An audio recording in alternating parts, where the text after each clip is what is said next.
За өглөөний мэнд итгэлээ эзний үгээр услах өнөөдрийн ишлэл бол Луг 2-ын 14-р ишлэл.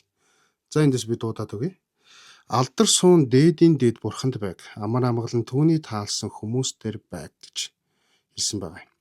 За эндээс би стандарт монгол орчуулгаас ерөнхийдөө дуудаад уншаад байгаа Библиөө.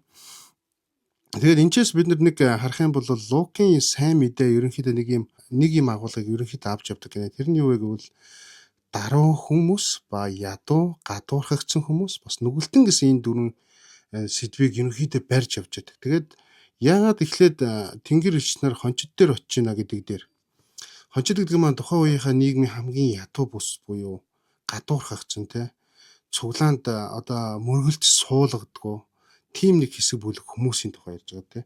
Тэгэхээр дандаа гадуур ажилтаа явж байдаг, хонио манлал явж байдаг. Тэгэл хончид дээр очиж гол шалтгаан нь Есүс эзэн ирэхдээ эхлээд гадуурхагдсан ядуу даруй сэтгэлтэй нүглээ хүлээн зөвшөөрсөн тэдгээр хүмүүсийг зорж ирсэн юм шүү гэдэг юм санааг Луг гаргадсан байна.